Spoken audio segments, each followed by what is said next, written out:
Look with me in Genesis chapter 24. Genesis chapter 24. I want to talk to you about a principle in life from God's word that will guarantee success in your life, in your family, in your relationships, in your business. It is a Bible principle found from Genesis to Revelation, and if you honor it, it will bring great reward to your life. And in this story, I want you to see this principle. I'm going to give it to you in just a moment. It's a great love story. Genesis 24 is one of the largest, I think it's the largest chapter in the Old Testament, and it's a love story between a man and the love of his life. He's the most eligible bachelor on the planet. His name is Isaac. He's the son of Abraham. Abraham made a covenant with God, and God blessed him exceedingly in cattle, silver, gold, riches, and wealth. Read it. He's mightily blessed of God, Abraham. And beyond that, spiritual blessings that are remarkable. And God said, your seed will be greater than the sands of the seashore. So whoever marries your son and your children are going to produce a whole nation. Out of this boy Isaac will come 12 sons that will become the children of Israel. Out of Jacob's will become the children of Israel, the whole nation of Israel. The Messiah will come. So watch this. Abraham's the father. He has a son named Isaac. Back in Bible days, they believed in arranged marriages. You didn't go online and find you somebody to marry. And I'm not kicking that. If it floats your boat, then great. Make sure they're saved and not a weirdo. But I'm just telling you that back then they did arranged marriages. And so Abraham says to his trusted servant Eleazar, who by the way is a beautiful type of the Holy Spirit. You want to know what the Holy Spirit's doing? He's getting the bride ready for the groom. And the Eleazar in this story is given the enormous task by the father to go find my boy his bride. And he doesn't know how to find the bride. I mean, this is a huge prophetic thing here. And he's got to find out of all the women in the world, he's got to find the one. And he goes to a heathen land, a foreign land. And so finally he gets there and he says, this is crazy, Eleazar. I'm supposed to find some girl. I don't know what she looks like. I don't know how to do this. So God, I need your help. I put a fleece out before you. I'm going to sit right here at the well, because in Bible days, women would gather at the well. And he said, I'm going to sit right here with my 10 camels, and here's the fleece. Here's how I'll know which one is the pick for Isaac. I'm going to sit here and say nothing.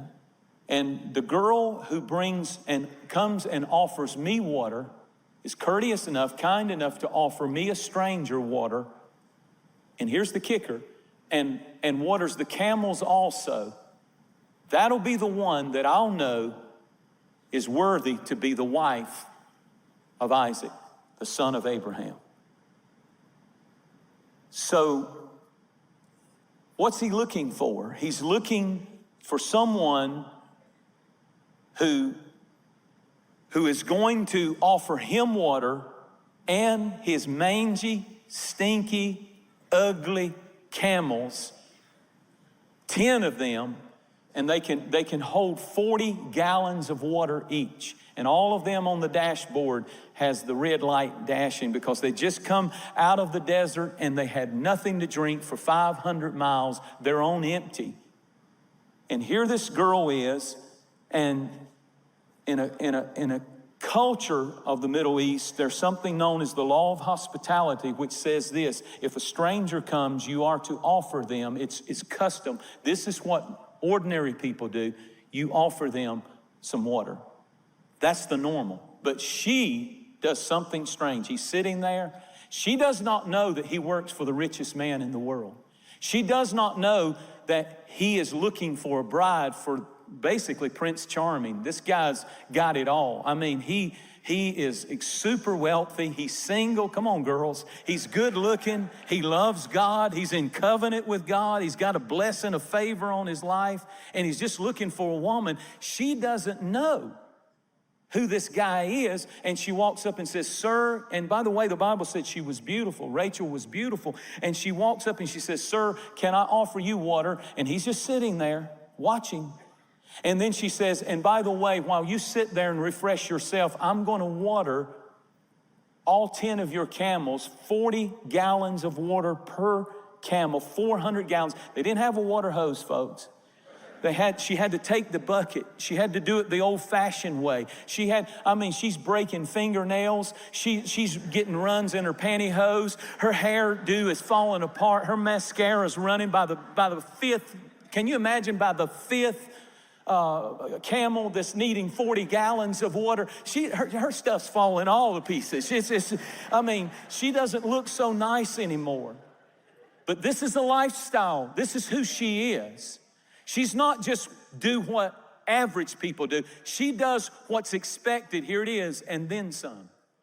That's what I'm talking about. This is the principle that will elevate your life above average. It's when you begin to do what is expected and then some.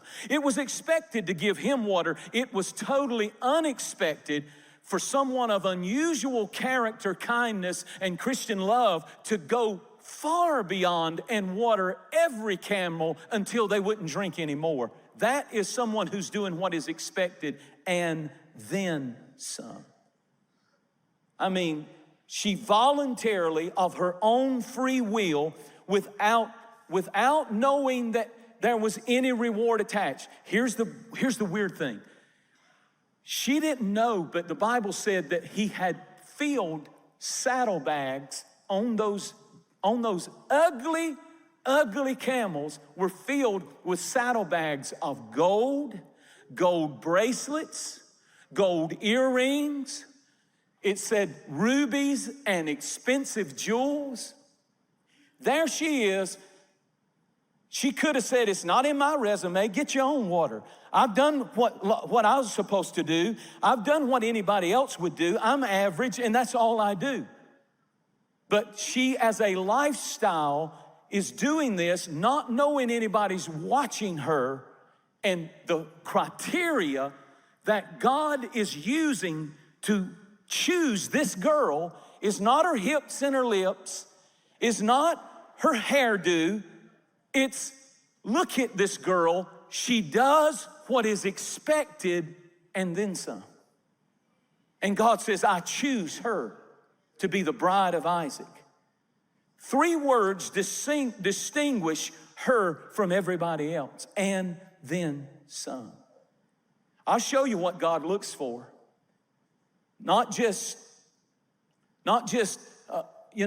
an attitude that says that's not on my resume, that's not on my job description, that's not what I'm supposed to, that's not my department. We work as unto God.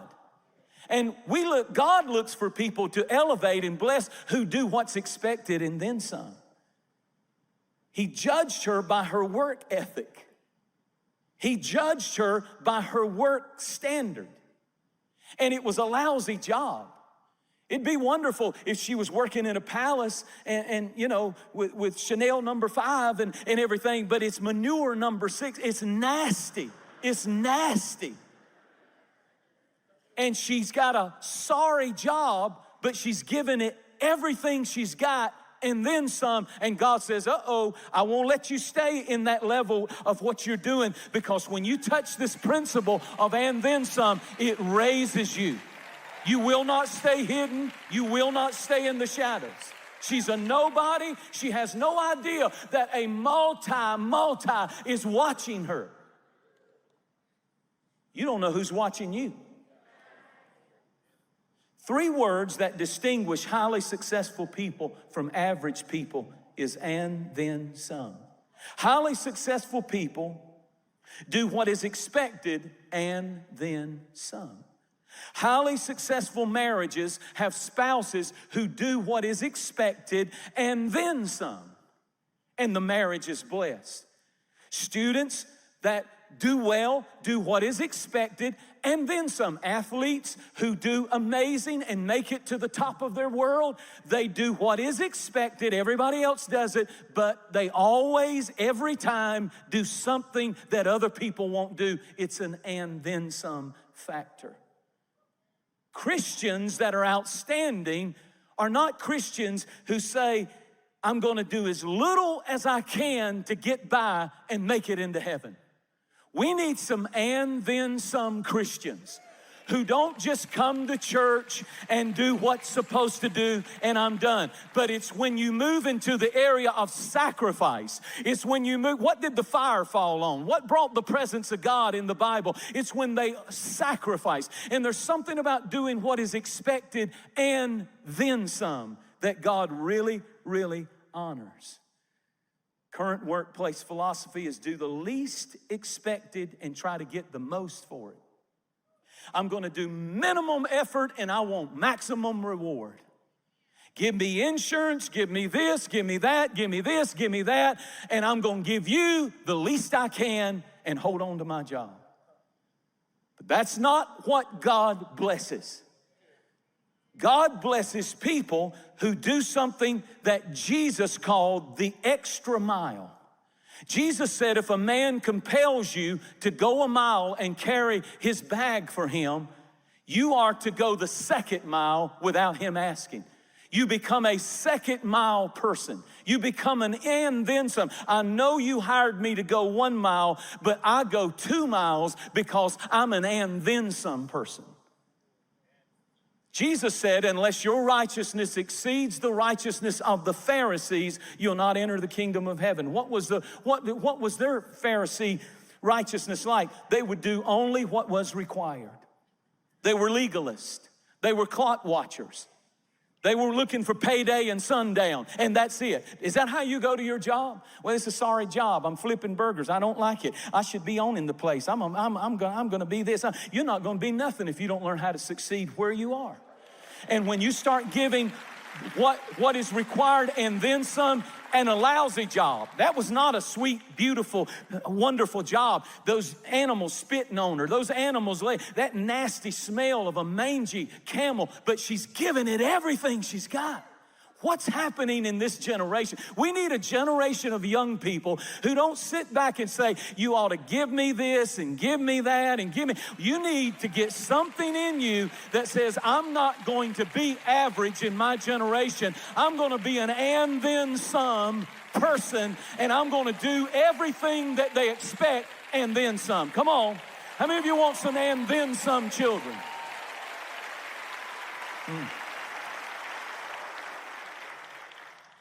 This is going to shock some of you. You're not going to win anybody to Jesus with Christian bumper stickers on your car. I know that's a shocker.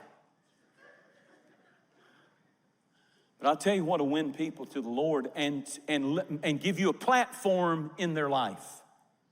Maybe the greatest tool of evangelism to reach this culture of unchurched people is when we do what is expected of us in the workplace and then some on a consistent basis as a lifestyle. People just start seeing it and suddenly they say, wow.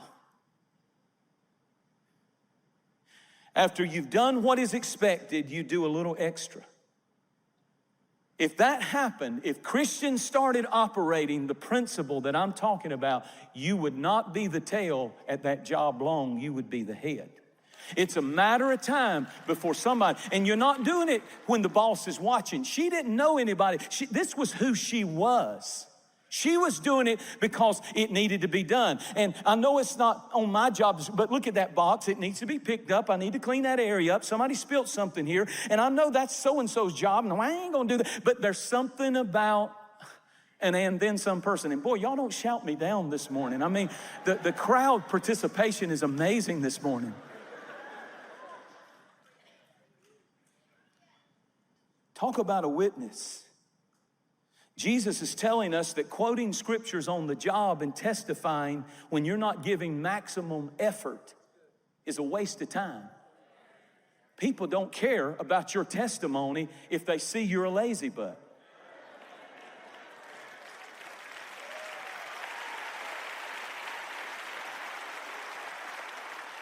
The amazing thing is when you're the top producer in your field, you can say whatever you want.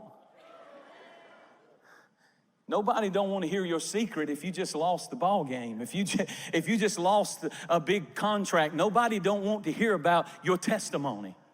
But when you have done something and you've worked and you've gone the extra mile and you've gone beyond what was expected and now you're reaping the benefits of that hard work, there's something about that moment that you can stand on that platform in that moment and say, well, as I receive this award, first of all, I want to give glory and honor to Jesus Christ. That's powerful. That's powerful. Here it is now, and I'm almost done, but hang in there. Extra blessings come from extra efforts. If you don't get nothing else out of this sermon, say that with me. Extra blessings, come on, say it bold at every campus. Extra blessings come from extra efforts. Think about an and then some effort in your marriage. If extra effort leads to extra reward, what would happen, gentlemen, if you came home, and I know it's not your job in your mind because you work all day long and blah, blah, blah, blah, blah, but what if your wife came home and the house was clean? See, did you hear that? Crickets. What if, I know you and you young couples, y'all got your little babies and stuff, and here's what I learned from our 5 children, that extra effort brings extra reward. If I would just break away, I'm busy, I got all these people, and they got a lot of issues, and I have to pastor them. Sharice, you don't understand. But what I finally realized is, if I'll give extra effort to help her with those babies when they were babies, what's that look like? I'd go home sometimes and I'd say, you go get your fingers done. You need a break. You're about to kill us all. Go. Get out of the house. She's been shut up in the house with 5 little drunk midgets running around, tearing everything, vomiting, throwing up, messing in their pants. She does this day after day. So what does the extra effort look like? Yeah, I got a tremendous, Sunday's always coming. I got stuff all the time. But when you go and just say, I got the kids. I've got them for 3 hours. Go do your thing. Extra effort. Which explains why they kept coming, the children, one after another, after another, after another. So bear that in mind. But I'm just telling you, I'm trying to help you. A good marriage is not 50-50. A good marriage is and then some. I don't live for self. It's not about, I'm not getting what I need out of this marriage. Marriages don't go into divorce court because mates are doing extra for each other. Marriages go into divorce court because people are sitting on their fat rear ends whining about what they're not getting out of the relationship when you ought to be giving and then some. If you want to be the head of your home, bud, there's more to being the head of your home than having a zipper on your pants. Ed Cole said, you are male by birth, you are man by choice, and manhood means I take responsibility for my marriage, my family, my children, my resources. That's what a man does. And then some.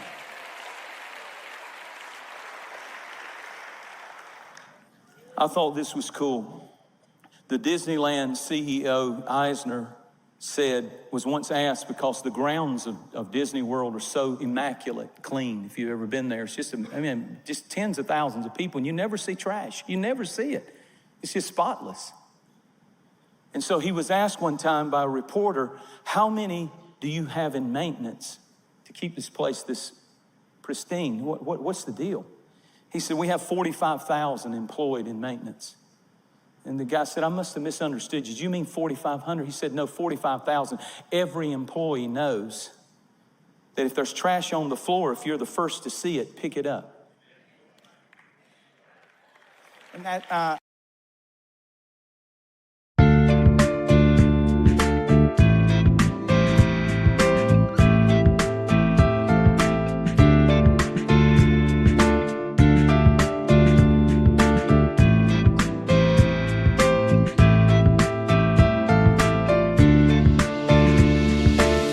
You have changed my life.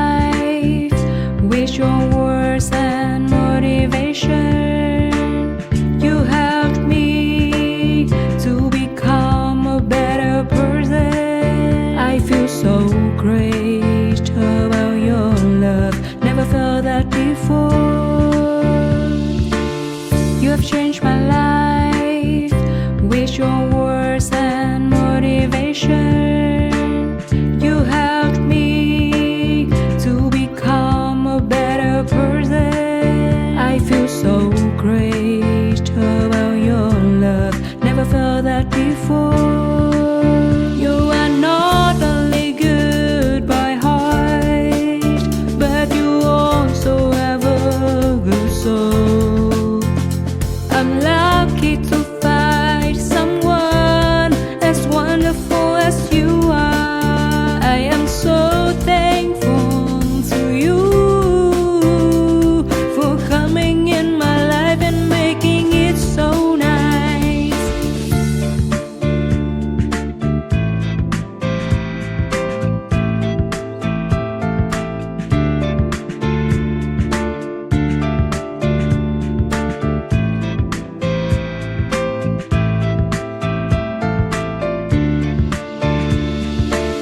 You have changed my life with your words and motivation.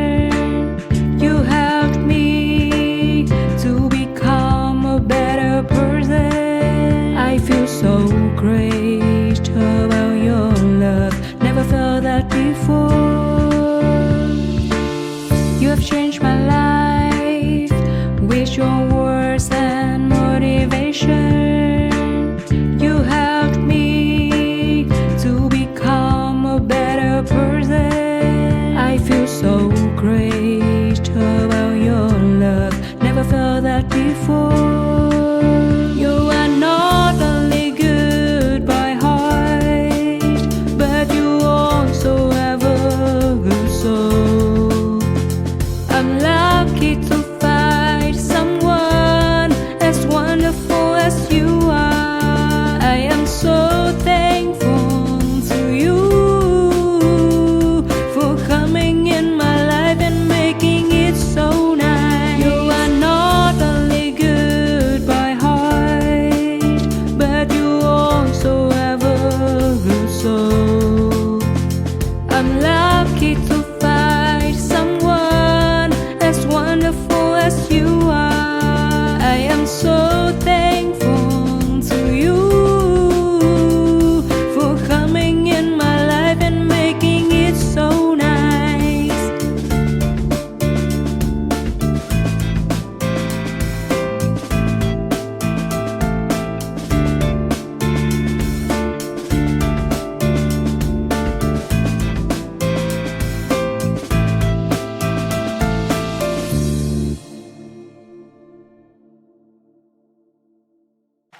That is not in my job description. And then some. I'd like to throw that out in this church. If you go in the bathroom and you see a paper towel laying on the ground, don't rub your foot on it and keep on walking. Clean your shoe too. Okay, all right.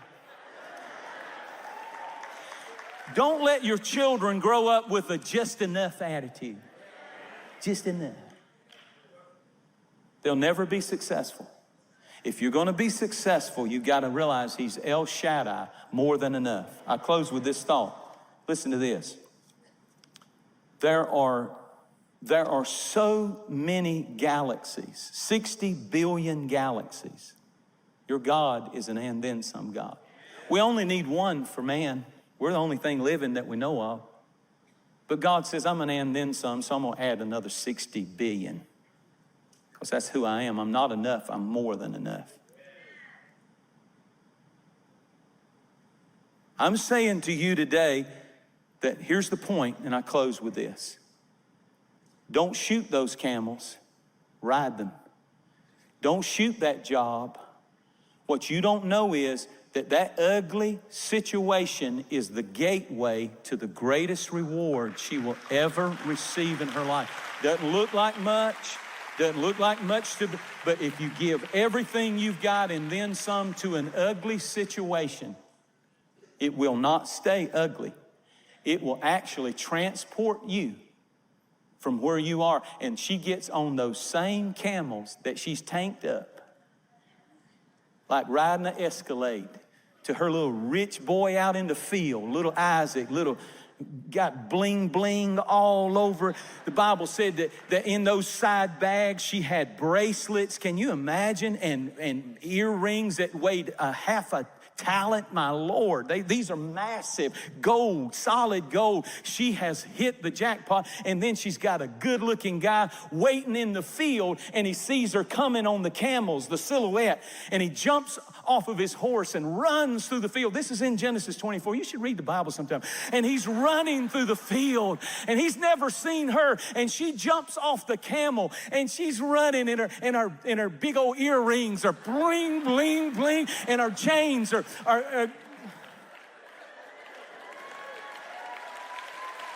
and it all happened.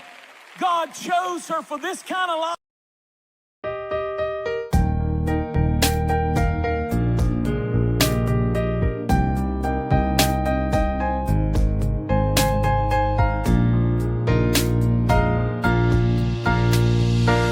I want to thank you for your unconditional love for me.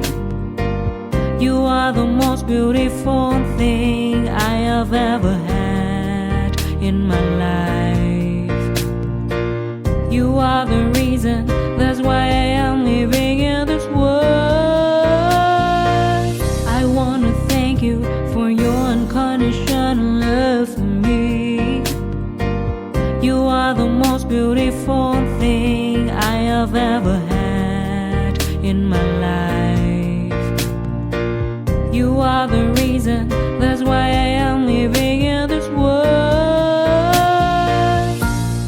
I admire the way you are always there for me. I admire the ways you always take care of me. I admire the way you give your all just to see a loving smile on my face. I admire the way you love me.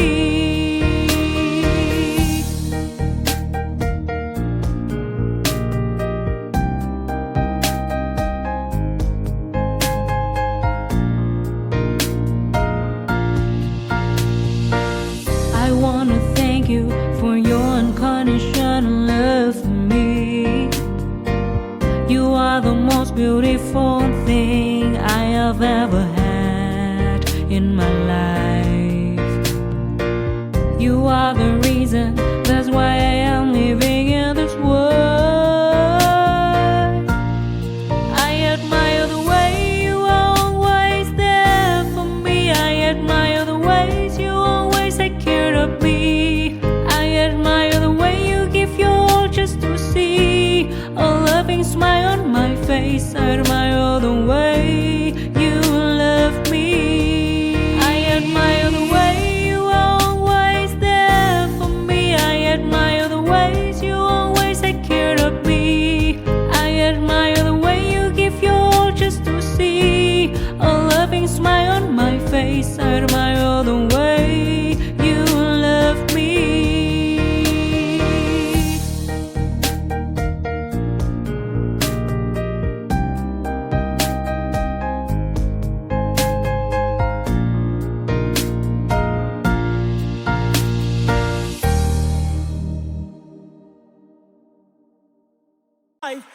She becomes the multiplier of the kingdom of God that ultimately produces the Messiah.